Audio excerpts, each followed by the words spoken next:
Okay, it's lovely to see you all. I was very conscious that I'm competing, apparently, with the England-Croatia game.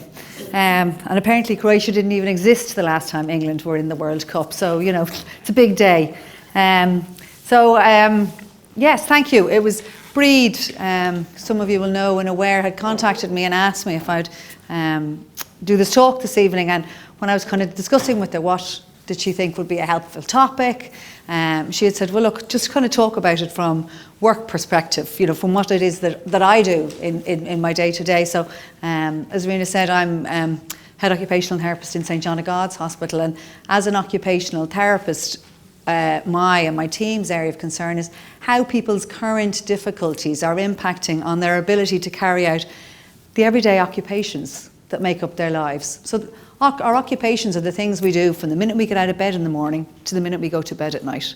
So in this context, it's to do with actually how do I cope with all the things I need to do in my day from when I get out of bed in the morning to when I go to bed at night, and how's my mental health impacting on those abilities. Often we think about it more from a physical point of view, but actually how we are feeling in ourselves has a huge impact.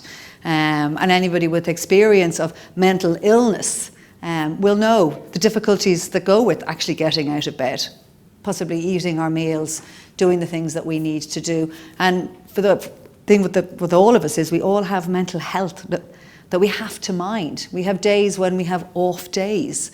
And we're just not performing the way we would normally perform, but we still have usually the same things that we need to do in our day. So I'm hoping that, you know, from today's talk, it'll give you at least maybe one or two things for you to take away to think about. Okay? It's the kind of the managing for everyday life is the piece that we're looking at. You know, and this is, I think, is really important that when we're looking at coping, really what we're talking about is we're talking about the planning. What is it that I need to do? And then actually, how am I going to go about the doing it? Instead of just kind of wandering through the day and hoping things just happen and get done. Okay? Because it is where we're going to spend today, tomorrow, and the rest of our days. And it's important to consider that we're not just talking about mental illness, we're talking about our mental health, and every single one of us has a mental health that we have to mind. And an awful lot of work and an awful lot of money has gone into the educating us about our physical health. And now, thankfully, it's beginning to catch up to realise, you know what, you can't have a physical health without a mental health. So we have to mind it, we have to manage it. And some of us will tip into mental illness.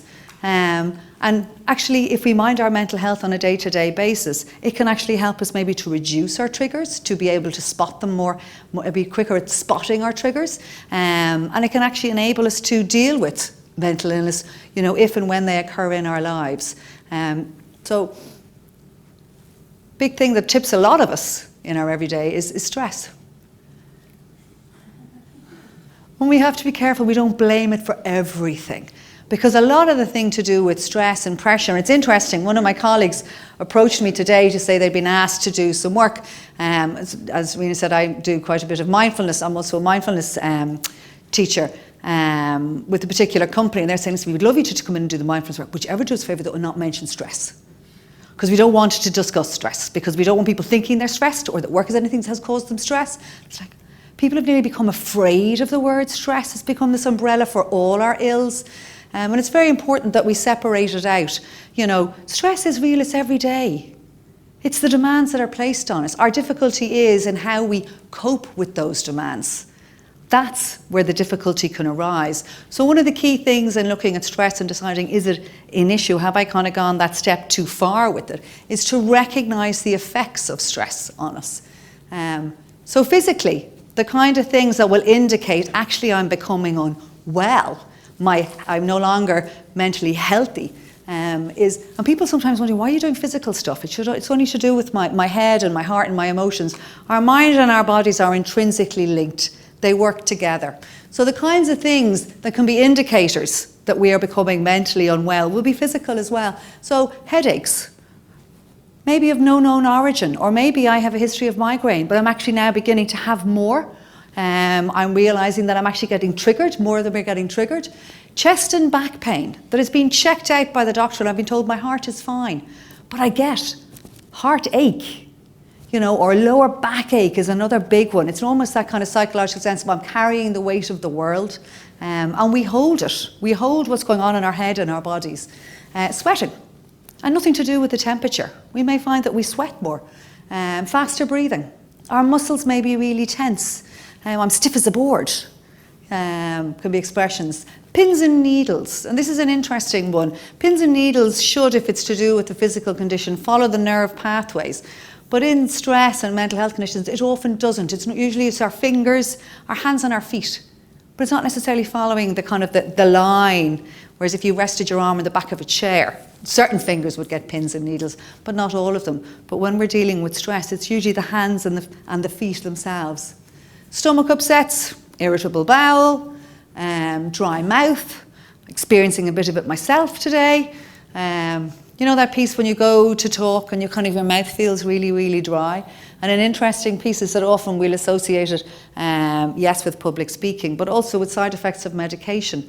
But a lot of the time it actually can be an effect of our fight or flight response. When we are with our mouth, when we kind of sit, even as you're sitting there now, you may notice, if your mouth is closed and your teeth and your lips are touching, often what happens is our tongue, there isn't room for our tongue, so it goes to the roof of our mouth. And when that happens, we block the natural flow of saliva. Okay, if I'm anxious, if I'm under stress, I will actually bite down harder than normal. And before I know it, I am dry because there isn't a natural flow of saliva. That will in turn affect not only when I go to speak, I may feel like, oh my God, I'm really clicky, I'm really dry in my mouth. But the first line of enzymes that I may need to break down my food may be depleted or absent, which then is going to lead to a whole load of other issues as the food goes down and through my system. So one of the first things I may notice is, gosh, my mouth's very dry. And they said it's not to do with my medication. Faster heart rate, increase in our blood pressure, needing to nip to the loo, either to empty our bladder or to empty our bowel. The reverse may be the same as well. Maybe I find I'm kind of constipated instead.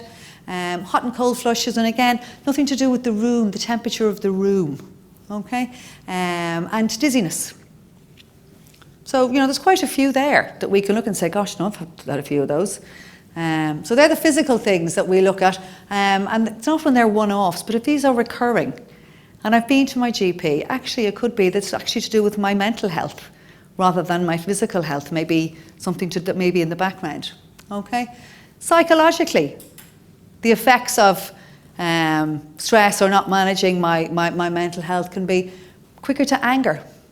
My threshold, my tolerance for things goes down, so I will be more reactive to things, maybe more irritable, general sense of feeling unable to cope. Oh my God, I don't know. It's that inner voice that's kind of saying, oh God, what if, I don't know if I can do this. You get asked to do something, it's like, not sure. Fatigue and exhaustion, irrespective of the amount of sleep that you are getting. Sometimes there can be those mornings where you wake up and you've actually had loads of sleep, but you wake up feeling like you've been run over by a truck. Or having days where it's like I don't have the energy to kind of go through the things that I need to do. Panicky feelings. And panic, anybody who's experienced panic will know, it's just, I'm afraid. I don't know why I'm afraid, but I'm afraid. So this is the panic feelings we can get. Unrealistic fears, and we know the big ones that I know. I have a teenage son who, we were out doing some work in the garden today, and he came across a spider. He nearly went nuts. And then he was mortified because he's a big teenage lad. He's like, oh my God, people could think I'm afraid of a spider. But it was like an unrealistic fear, but it was fine. It was funny. He got over it. But we can have unrealistic fears that we don't get over, that get stuck, and we carry them, and they actually impact on our everyday life. So it's when any of these start to impact on our everyday lives, it's like, oh, hang on, I need to be looking at kind of my own mental health in this. Worry, and worry in a loop. Worry is often what we refer to as circular thinking. It just goes around in a circle. There's no end to it. Despondency, that's kind of like, we're so kind of nearly battle fatigued. We become nearly switched off. Frustrated.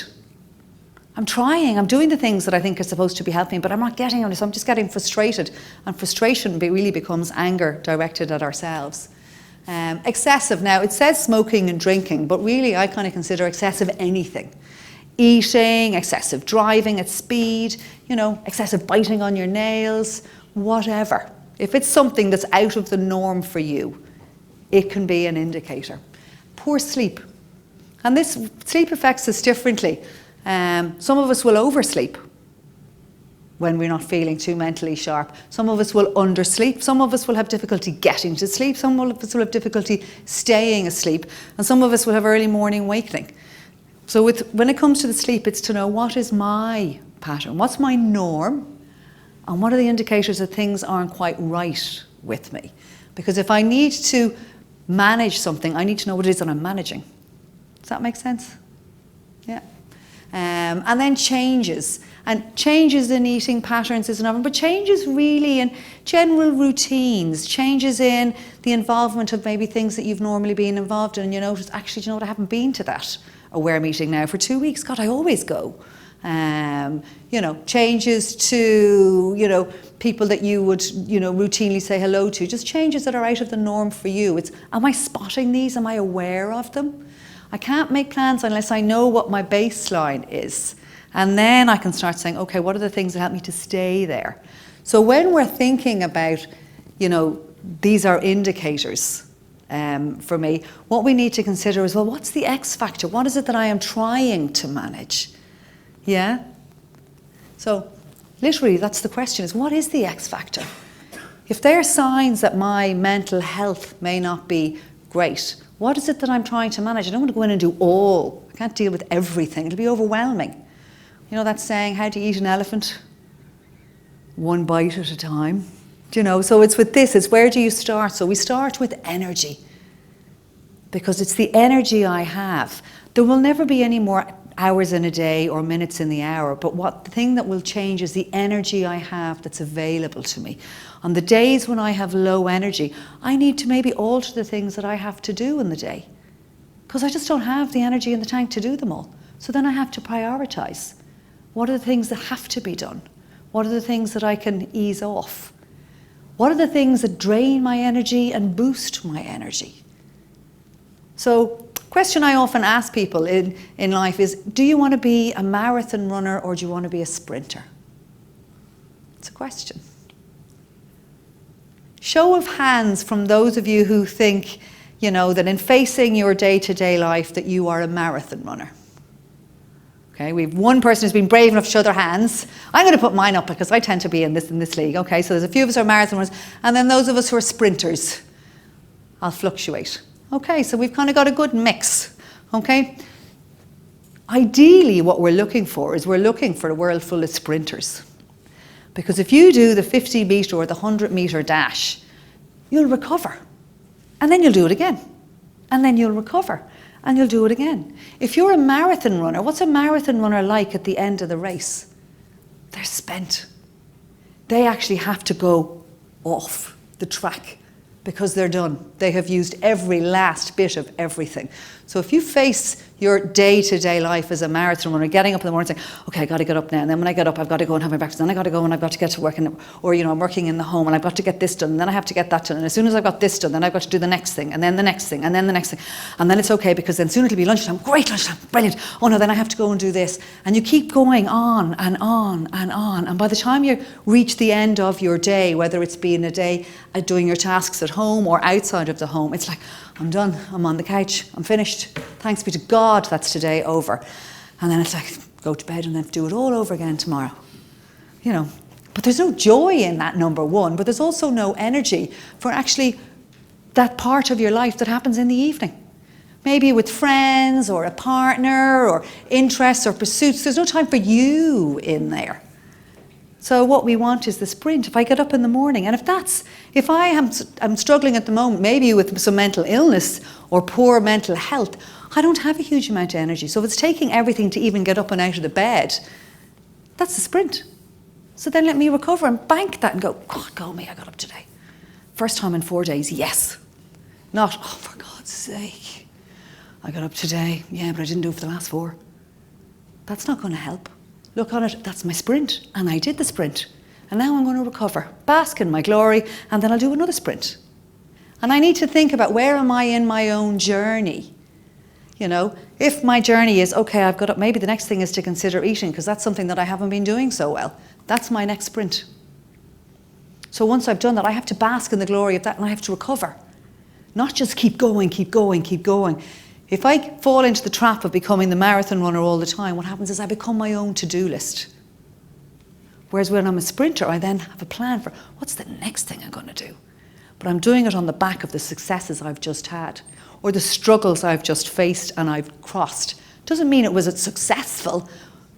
We don't measure success on just, getting it all right. We get it on the energy I invested, what I did for myself.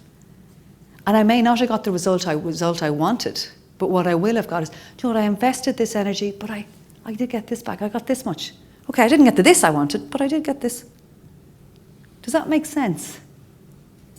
So it's the energy piece is the bit that we're talking about. And when we consider our energy, what we need to do is to consider where does our energy come from before we can start looking at how can we bank it. So just a simple exercise. For those of you who are willing to be participants, I'd invite you to stand up. And if you could put your arms out to the sides like this without assaulting the person who's next to you. Okay, find a space. If it's comfortable for you, close your eyes. If it's not, don't bother, but just let your gaze fall on the ground. And all I want you to do is just turn your palms face up. Okay. And I want you to imagine that I have a shopping bag here, one of those big reinforced little ones, those heavy duty ones. It's full of tins. I've got tins of beans, tins of tomatoes, tins of corned beef, just rack loads of tins. It's taking me my 2 arms to pick it up, but I've very kindly got one for everybody in the audience, a bit like the Late Late Show. And I'm going to hang one off everybody's right arm. Every single one of you now have that bag full of tins, weighs about 2 stone, hanging off your right arm. Really think about it. Really, really think about it. You can't see it, but I can see a lot of you, suddenly your right arms are going like this. You feeling it? Yeah. Okay, don't worry if you're not, because some of you will, some of you won't. But it's the idea of just thinking, gosh, yeah, there is no bag, but actually somebody tells me and I'll start thinking it. Okay, thank you for that. The next thing I'd ask you to do is stay standing just for a moment. You see? From a mindfulness point of view, that's those of you who are ahead of yourselves, and not in this moment. So come back, and this time just looking straight ahead of yourself, arms just hanging by your sides, and just turning your head to the right, just as far as is comfortable and no further. Okay, then just take a nice breath in. And as you breathe out, just see, can you turn it any further? Over that shoulder. Just explore. Don't strain it. Just see, gosh, as I breathe out, could I turn it any further? And then bring it back to the center. And then nice and gently turn it to the other side. Just again, as far as is comfortable, no further. Take a nice breath in. And as you breathe it out again, just explore. As I breathe out, could I turn it any further in that direction? Is there any more give? Maybe there is, maybe there isn't, but just checking. I can see for a lot of you, there is. Great, okay. Thirdly, I will let you sit down now. Thank you. I'll ask you to have a look at this picture. And in particular, do you see these dots here? I want you really just to stare at those 4 dots. Okay, just stare at them. I'm going to time you, but just really stare at those 4 dots.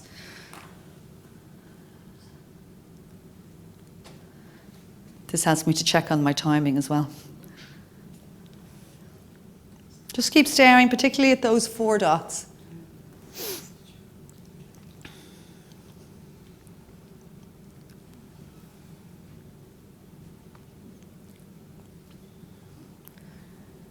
Okay, and then if you can, if you feel comfortable, just closing your eyes and gently tilting your head back.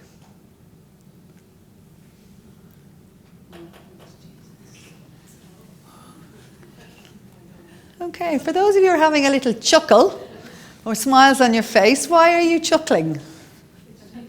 Is it Jesus? Okay, yeah. Are some people seeing Jesus or a bearded gentleman? Okay, yeah. Yeah, it's an interesting one, isn't it? Some of you will, some of you won't. Some of you will have been affected by the weights. Some of you will have noticed the effect of your breath. Some of you will have noticed this. Really what we're talking about is energy. There was no shopping. Jesus wasn't on the board, or a man with the beard wasn't on the board. And your neck could only turn as far as it could turn. But when you tune into your own energy, what happens is you can either go along with thoughts or beliefs. They can restrict us or they can enable us. When my energy is low, I'll decide I can't go any further. I can't do this. This is all really heavy. This is all really hard. And we tend to shut down.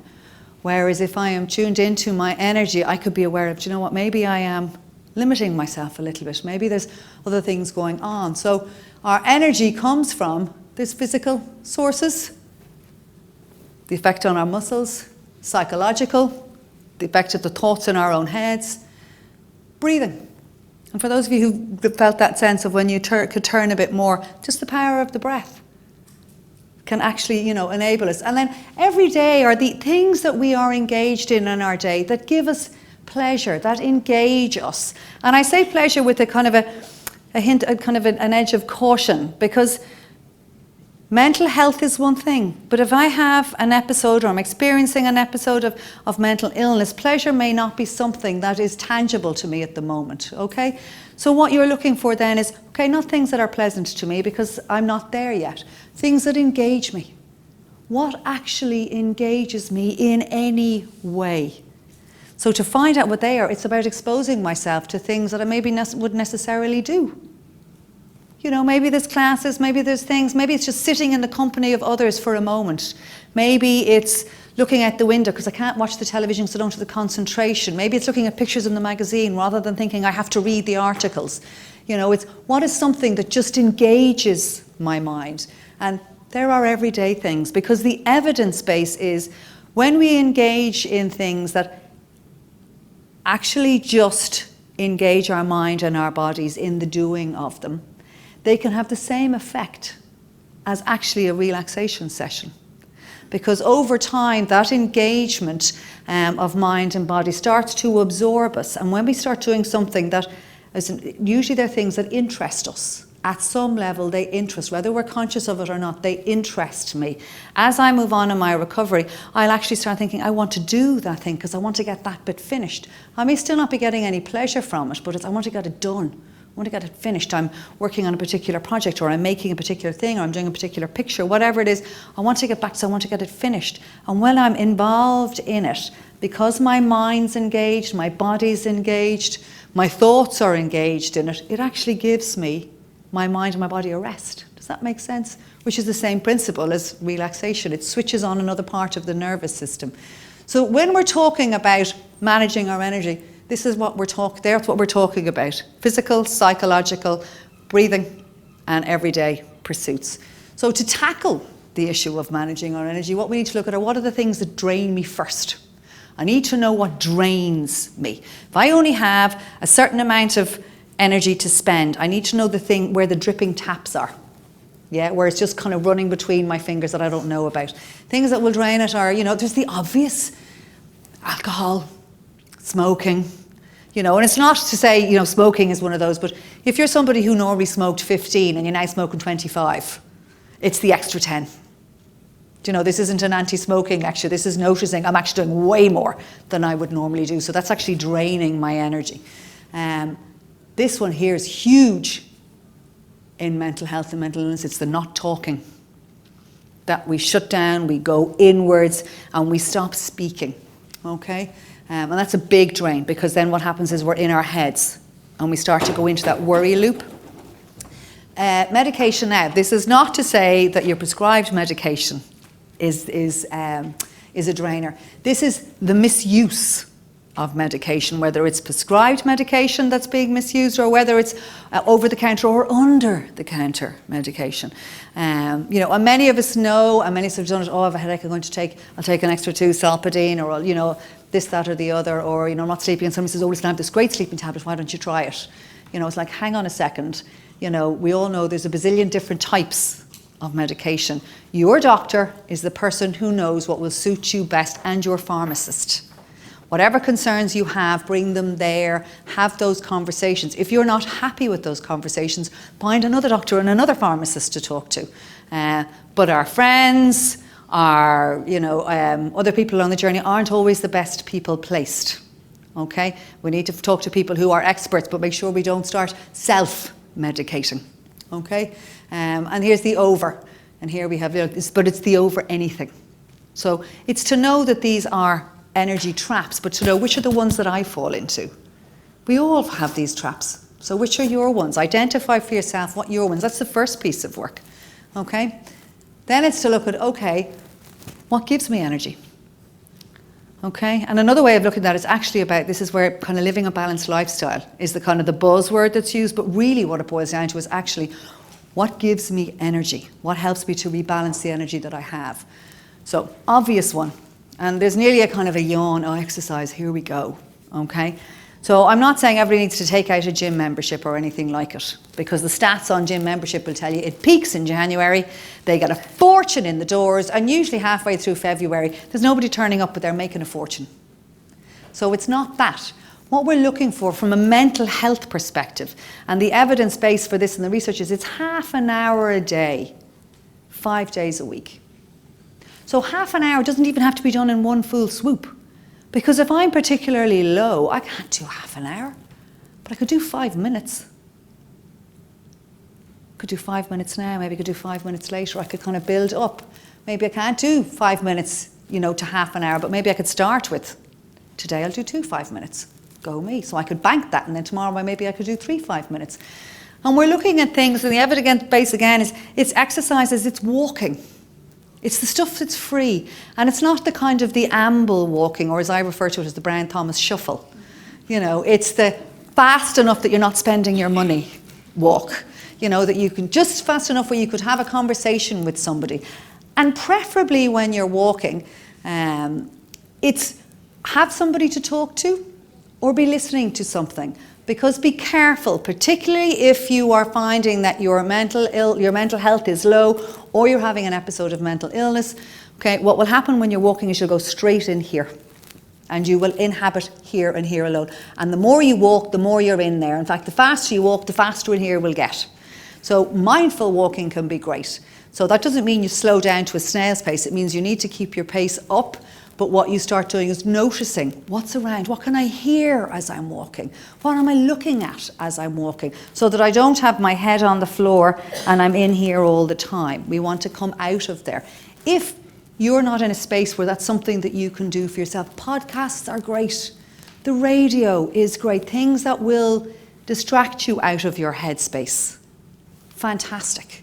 Things like, ones I often say, are like desert island discs, with somebody who is of interest to you. I am not at a stage where I'm having pleasure in things, but actually I like the lead singer of Blur. Do you know what? He's got a podcast. I could listen to him on Desert Island Discs and see what kind of music does he like? And what's his backstory? And in between it, there's a song, and then there's a bit of chat, and then there's another song and another chat. So it's enough to keep my mind distracted from this busyness. Does that make sense? So in the walk, in the exercise, it's thinking walking, swimming, cycling, just fast enough, keep the heart rate going, but actually having your mind, if you can't do it yourself, get distracted. Okay, not distracted enough that you'll fall, but distracted enough. Okay? And the other thing we know about exercise as well, and I'm not sure, they probably do it here, I know we do it, is in the morning, it's stretching. There's another evidence that stretching, even before you get out of bed, even as you're sitting there in your chairs now, an invitation, stretch. I'm going to ask you all to stretch. Stretch your arms right above you. Spread your fingers wide apart. Okay? Stretch your legs out in front of you if you can, and point your toes towards you. So you get a stretch along the back. And then open your mouth wide as if to roar or to show off those back teeth, those fillings, those dentures. Show them up. And let a yawn come if it wants to come. Brilliant. I love when I see people yawning. That's a natural writing, as in correcting reflex. Our body absorbs what's going on in our head. We get much stiffer, much tighter. When we stretch like that, and particularly we do open the mouth, the body then goes, oh yeah, I have to let go. These muscles just want to stretch. So it's a really good practice. When you wake up in the morning, rather than going in the, oh God, what's today going to bring? What I don't know, stretch. Can I feel my toes? Can I feel right up to my fingertips? Could I add an inch to myself as I'm lying in this bed stretching out, and open that mouth wide to yawn? Start moving out of here to occupy the whole of your body. As somebody said to me, during one of those sessions, it's a bit like I kind of live in a high rise, but I'm only occupying the penthouse. Everything else is vacant. So start the day by actually connecting with the whole of your body. And they would say actually just 5 minutes of stretches while you're brushing your teeth, standing on one leg, or stretch the other arm up, just daft stuff. But it works, it gets your brain moving and gets us out of this kind of circular thinking. So it's kind of exercise with a twist. Okay, we're not about the kind of how many of these we're doing. We want the psychological lift. Okay. Healthy eating is another one where we can think, oh, here we go again, yeah, nah. You know, but the thing is, if, you know, for planning for everyday life, if you're an emotional eater, consider it, be aware of it, notice it. If there's particular foods that you go for that aren't helpful, then don't have them. Don't have them in your house, but have them as treats. You know, we don't want to be cutting things out completely, but we want to say, yeah, that's going to be my reward for something else. I'll have that as a reward. I've just, you know, had the privilege of just come back from holidays, and I was like, that's it, right. I'm going to come back to healthy eating. I'm going to be fabulous. You know, it's just been grateful I've been away. And then I have, you know, my older children didn't come because they're at that stage where they want to be at home and have gaffes that we all pretend don't happen. And I've come back to a house that's full of biscuits and crisps, and I'm like, oh God. And I just don't have the willpower to say no. It's just not me. I know it's not me. So there's no point in even pretending. So I know that once it's gone, that's it. It's not coming back in. But while it's there, it's like I'm not going to batter myself about it. I will enjoy it and then know that it will be gone. But it's that thing about planning. If I don't want it, I don't want to have it in the house. Do you know? And hydration is huge. And some of you may have encountered along the way, one of the things they'll say is, you know, if you're getting hot and bothered, is to kind of say, God, is it, oh, and just when we're about to lose it, to say, is it all that? And that stands for, am I thirsty? Am I hungry? Am I angry? Am I tired? All those four directly impact on our mental health. Thirsty and hungry here. We have to stay hydrated, not just because the weather is fabulous, because our system needs it. If we're not hydrated, and again, the evidence is we're not nearly as hydrated as we'd like to think we are, it affects our mood, it affects our cognition, it affects everything. Okay? And with the eating, it's important as well that you know, particularly if you are managing either a current episode of mental ill health, or you actively and dynamically want to manage your mental health, to know, am I a kind of a 3 meals a day person, or am I kind of a snacker? And to make sure that whatever you are, that stays. So that when I'm really unwell, that still holds. That's like my framework. No matter what, that doesn't change. You know, so even if I'm kind of going through an episode when I can't do it for myself, that the people who are around me, my supporters, know, I won't eat when I'm not well. Will you make sure? And this is my pattern. These are the times. Because actually when you're trying to put a structure in your day, it provides a really good structure. The day will start at the time you get out of bed, will finish at the time you go to bed, and that should be a regular time and consistent time. You shouldn't be changing it. We're largely creatures of habit. And if we want to spot an early warning sign for ourselves, sleep can be one of the first ones. And if I've got a consistent, you know, pattern of going to bed and getting up, I'll spot very quickly if it's changing. So the eating can be okay, and then the next pit stops in my day will be, when do I have my breakfast? When is my next snack? When is my lunch? When is my next snack? When is my evening meal? And already I have these pit stops. Remember, I want to be a sprinter. So I'll sprint from getting out in the morning to maybe to breakfast. I'll sprint from breakfast to lunch. Maybe I'll sprint from lunch till whatever. And I build in the tasks that I need to do in between time. So it already is giving me a framework. Does that make sense? Yeah. Rest and relaxation. And often people will kind of say, oh yeah, here we go. You know, it's the kind of chill out, relax, do all of those things. If it was that easy, we'd be doing it all the time. We can't be relaxing all the time, and it isn't easy for a lot of it. It's actually something we have to learn to do, to take some time out to recharge our battery. And it isn't always about doing nothing, because for a lot of us doing nothing is actually really distressing, you know. So what we have to consider is we need to engage in activities in the evenings and the weekends, which are significantly different to the activities we're getting onto in our working day. So whether our working day is as a student or as a carer or as a homemaker, as an employee or an employer, whatever that involves of me in my day, my evenings need to be different. So if I am very sociable in the daytime, but sedentary, maybe in the evening I might like a bit of solitary but physical. Do you know? And I need to build in my weekends. No more than I need to bookend my day, I need to bookend my week. What stands out about my Friday? If I'm a Monday to Friday person, what stands out to make a Friday a Friday? It's Friday. I have to reward myself for everything I do. We have to. We have to. If this was to do with money in the bank, you'd be getting interest. You know, even the banks will give us interest for things that we do. We have to give ourselves interest for what we do. So by Friday, there has to be something that goes, whoa. So whether it's because it's a pizza, whether it's make a phone call to a particular friend, maybe it's, you know, you just do something that's different because it's Friday. Something that's just a routine that means it's Friday. If you're a shift worker, you decide when your version of a Friday would be. Because we need to make things different. Otherwise, the energy wanes. If we're doing the same stuff all the time and there's nothing different, before we know it, our energy is depleting. Yeah?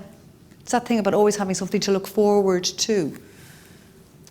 We also need to know our take a break signals. Is our take a break signals that I actually start yawning, that I start switching off, that I kind of find that I get tired? Is my take a break signal that I just eat? Just because there's nothing else to do, that I just start eating? What are your signals? Do you know what they are? Have you ever thought about what they are? Actually, just trying to think, I don't know what my take a break signals are. Often the time we notice these are when we're kind of in school. I'm just telling you have to study. Classes are all designed to be about 40 to 45 minutes because most of the time we can't go beyond that. Most of us mere mortals can't go beyond that. So they gear them for the majority, but there's those of us who could go for more or those of us who go for way less. I do quite a bit of work with people with ADHD and I'll have people whose concentration span is like 5 minutes. But used correctly, that's brilliant. I can do far more in 5 minutes that I know that I have rather than trying to stretch out to 20 and I get nothing done because I can't. What I thought I had in the first 5 is lost to me. Whereas if I know I can do 5 good minutes and then take a break, I can keep doing that. Does that make sense? Because that is a personal piece then that I need to figure out, gosh, what are my take a break signals and what's my span? And on average, we are better in the morning between 10 and 12 for creative thought, that kind of thing. In the afternoons, 2 to 4 is the energy slump.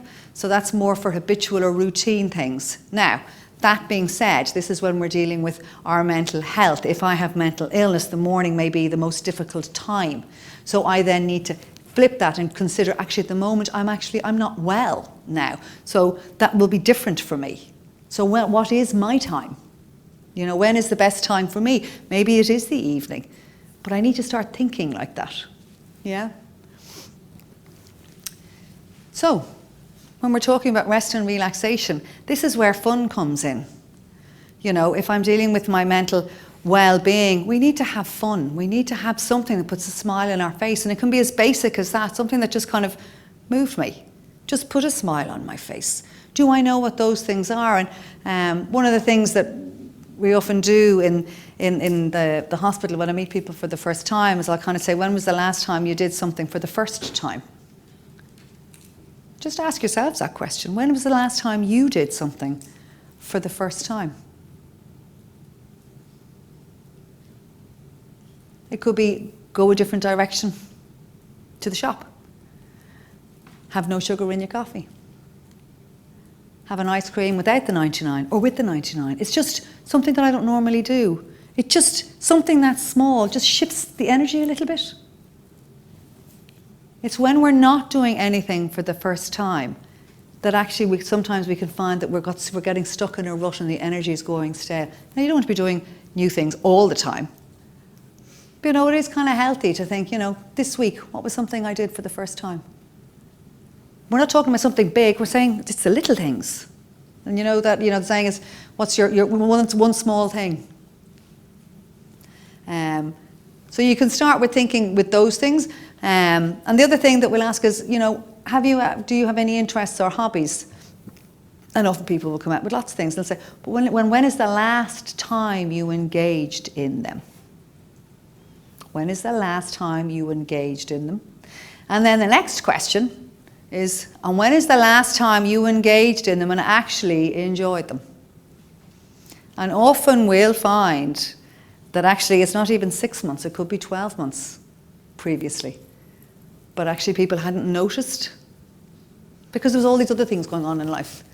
And there wasn't a sense of having a kind of a structure or a plan to the day or the week, so it was going unnoticed. I was going through the motions. So in some cases, it's a piece of work to say, well, actually, maybe we need to look at some different activities altogether. Maybe they're not the ones now. because as we get older, our interests change. The things that we did in primary school are different to the things from secondary school, which are different to the things, at the next stage of our lives and into adulthood. And there's a diagram you can get of a clothesline, and all the coloured pegs on the clothesline, like this, are all the things that we did in primary school. And then as we get older, they tend to shrink and shrink and shrink and shrink and shrink, because the things that we needed to do, the jobs we needed to get done, get in the way.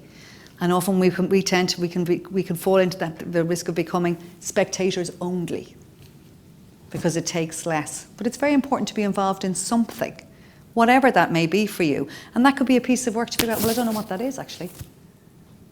Either A, I've never actually had any interests, or B, I've lost them along the way, or C, I've never really thought it was important, so I never actually thought about it.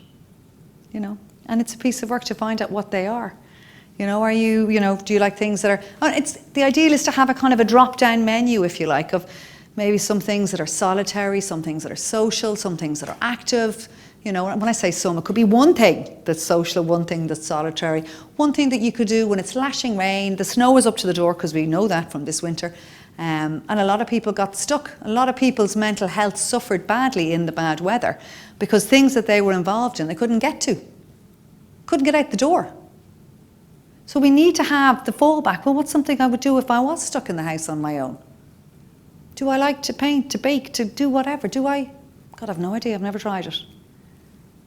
Because the trap we'll fall into when it comes to interest, we say, well, I watch television, which is fine if you are watching a particular program that has you hooked. We go back to that bit at the beginning, something that just engages me.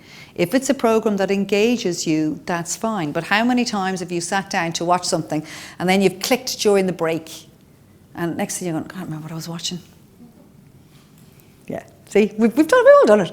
We kind of click, or we're watching it and something else comes on. If you're not really interested in the first place, you get on your phone, or maybe you'll go make a cup of tea and say, what are you doing? Oh, I'm watching this.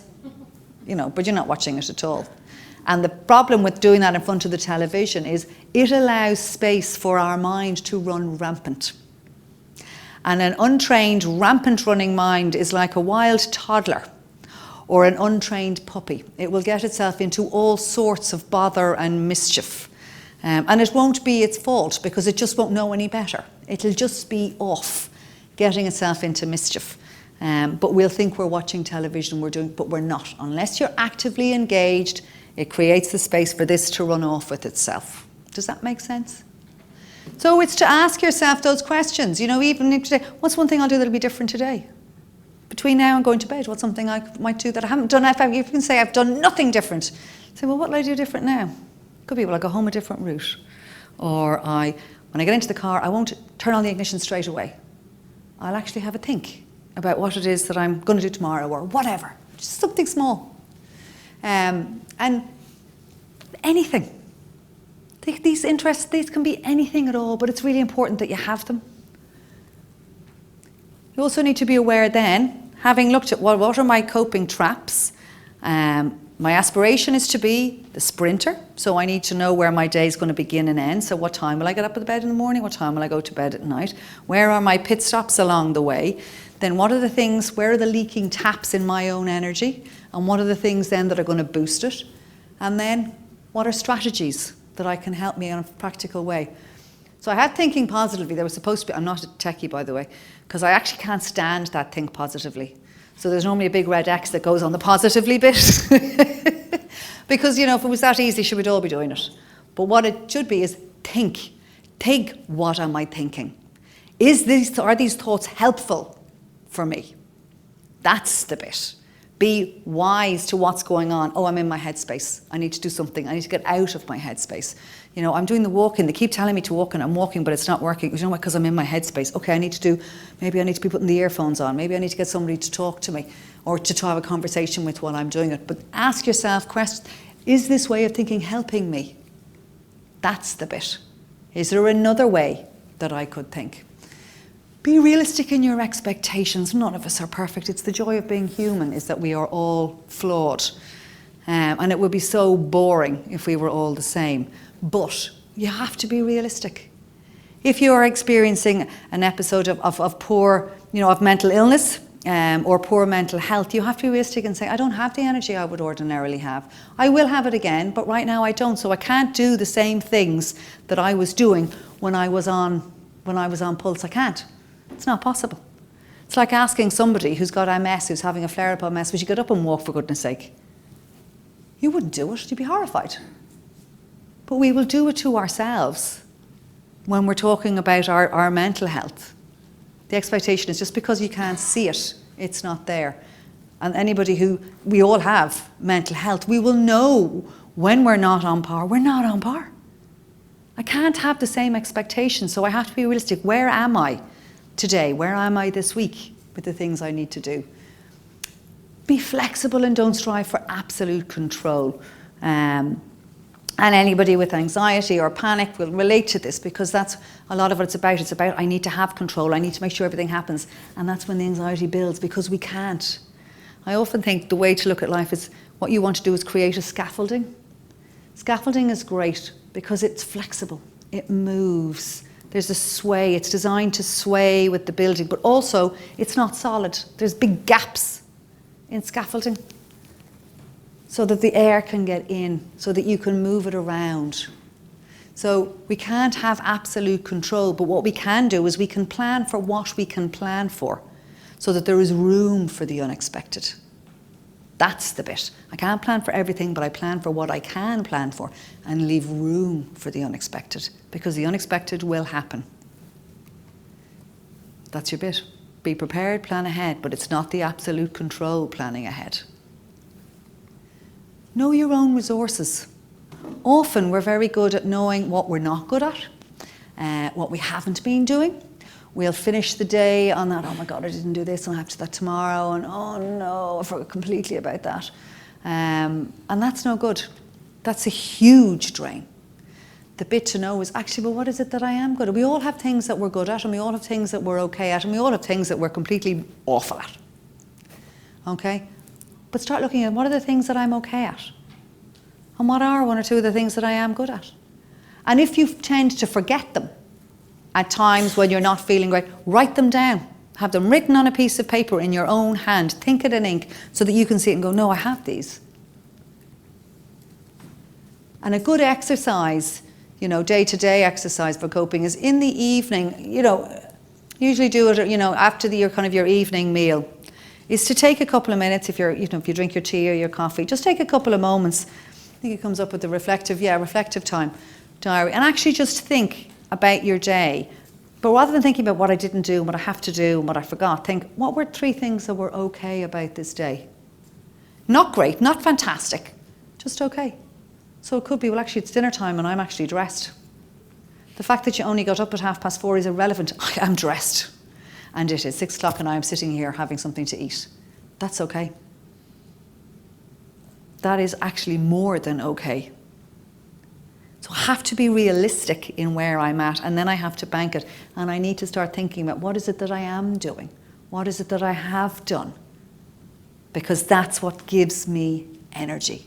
And it's a really good practice to do, and I would kind of invite anybody to take it on as a piece to do. Just kind of say, right, I'm going to do that. And if you're somebody who forgets, set a little timer on your phone that goes off around the same time every day to kind of think, okay, 3 things that have been okay about the day. Bank it. For some people, it can be a diary. Maybe you write things down. Having things written down can be helpful. But writing it down again from that perspective of what's been okay. Because again, it's when we see things in ink, it gets things out of our head and it can clarify. Delegate. A lot of the time in the whole of our health, we need to delegate. When we're not in the whole of our health, we need to delegate even more. So, delegate. For some reason, we get afraid of delegating. We think it's a failing. We think it's a weakness. It's not. And in fact, while you're delegating, you need to look at the dump. What can I dump and what can I deal with? Because the 3 Ds, it used to be the 3 Rs, the reading, the writing and the arithmetic. What we're talking about is the 3 Ds. Dump, deal, delegate. What can I dump? I don't need to be carrying this with me at all because I'm not going to do it. It doesn't need to be done and it's irrelevant. So get rid of them. Delegate what you can delegate. So what's left is, right, that's what I'll deal with. Because I only have this amount of energy. So I can't do it all. So I've actually now refined it to this. build in quiet time. Sometimes we can make ourselves busy, just to be busy because we don't want to be on our own. But it's very important that we all have some quiet time. For some of it, it's 5 minutes. For some of it, it's much, much longer. But we all need quiet time. I know myself, if I don't have some time in the day that is my own, I am just not pleasant to be around. But now I know that. So I ensure that it happens. It's a priority. So if something comes up and says, Orla, can you do? If it comes at that time, it's like, no, I can't.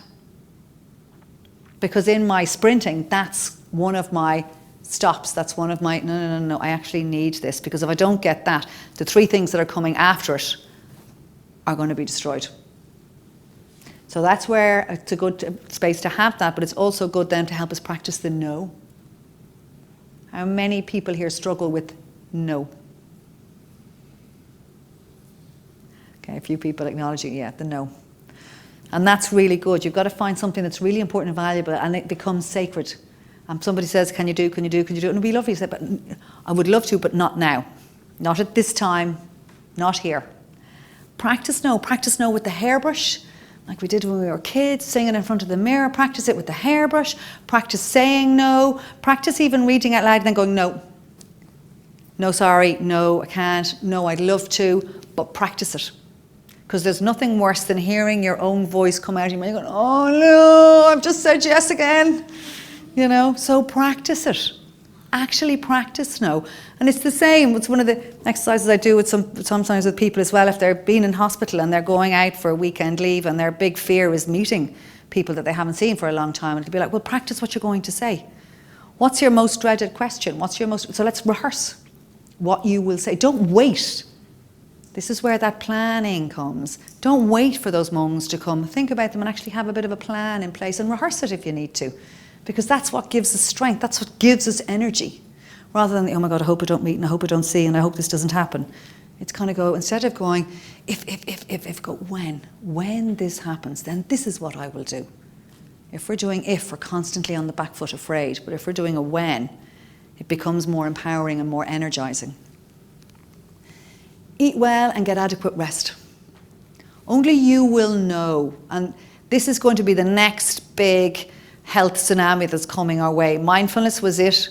It's still going to stay and keep traction. Sleep is the next one.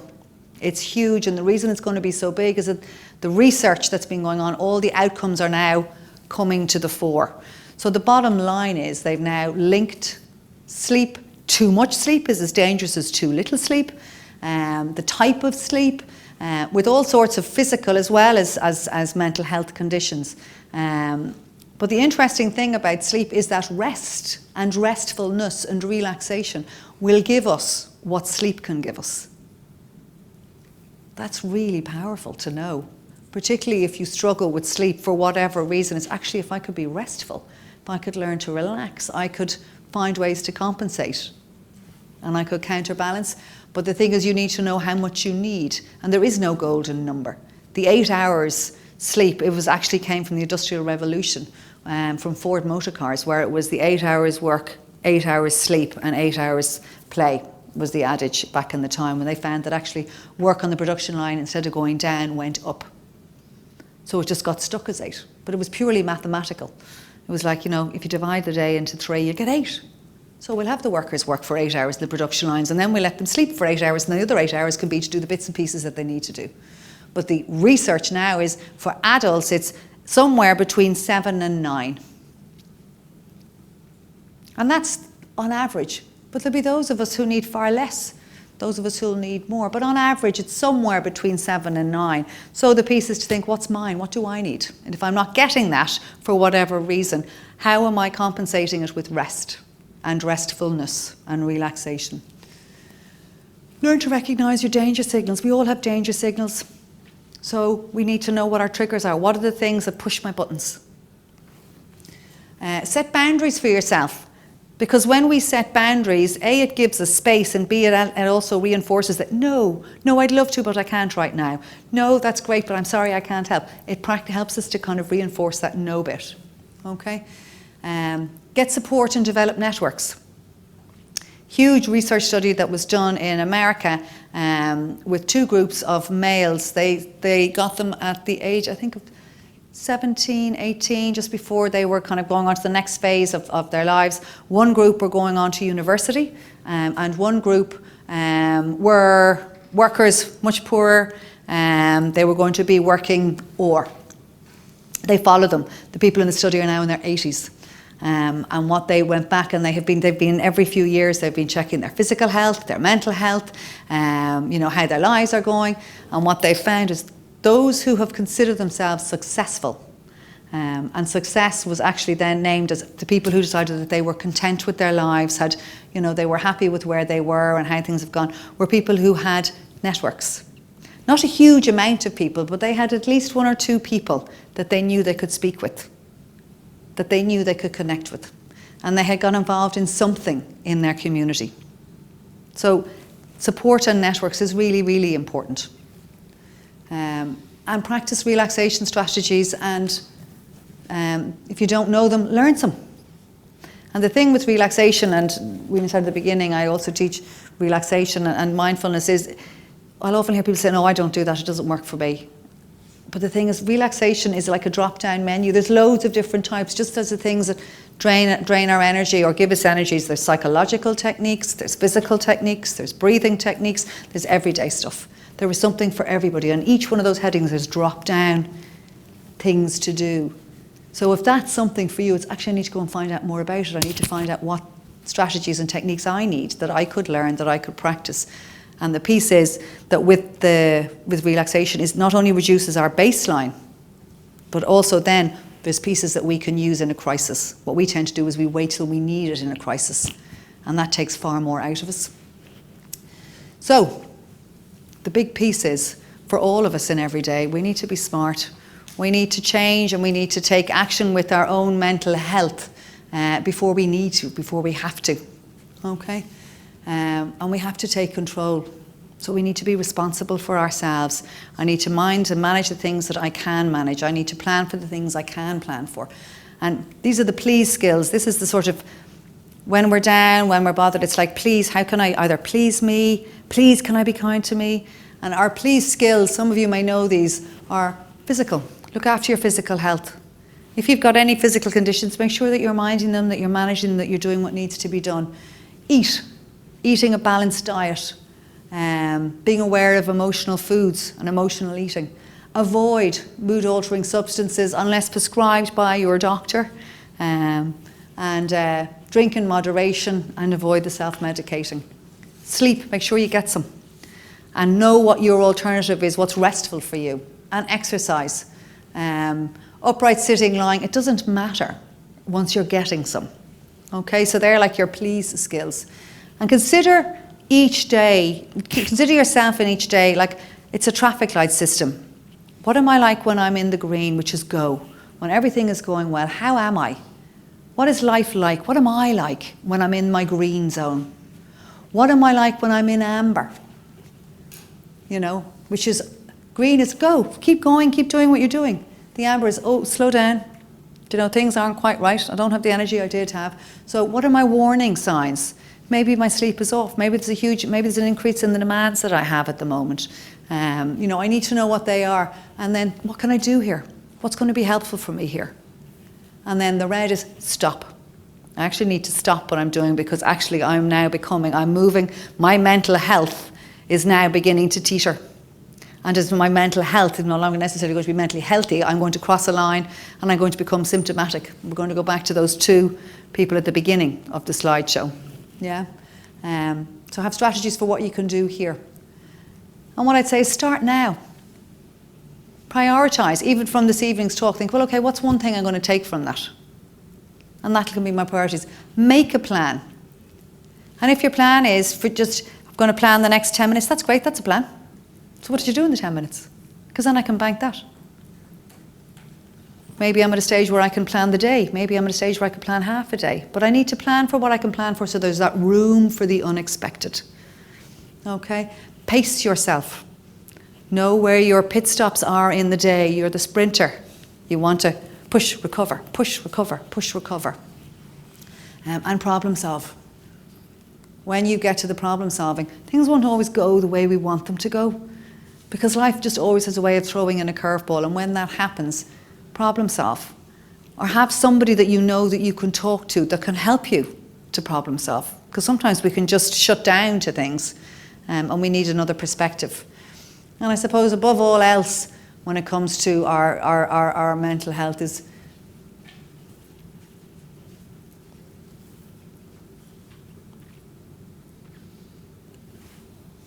and that is the peace. Do you know? It's not that we don't want things to happen. Things will happen. Life is life. It's what we do. It's the courage to, if we fall down, pick ourselves up, to dust ourselves down, to keep moving. Or knowing, actually, I need to sit still for a little bit. And there's so much good stuff out there to check into, to be involved in, to link with. And I was thinking of, one that's related here to St. Pat's itself is the Little Book of Sound. Have many of you come across that? Brezzy brought it out. It was a group of them. It's the Little Book of Sound, and it's just, they were making it into kind of an Irish cultural thing. What way do we talk in every day? And it was kind of geared at young people. It's kind of like, oh, you're sound. God, yeah, that guy's really sound. It's like, well, what makes you sound? What are sound bites? So it's very much like the traffic light system. It's like, hang on, if so-and-so's sound, what am I like when I'm sound? What makes me sound? What keeps me sound? So it's a nice little book to have. You can get the Little Book of Calm. There's all sorts of stuff that can be read. But really, when we're talking about minding ourselves and minding our mental health, we're actually talking about, how am I coping with the everyday stuff? Okay. Thank you very much.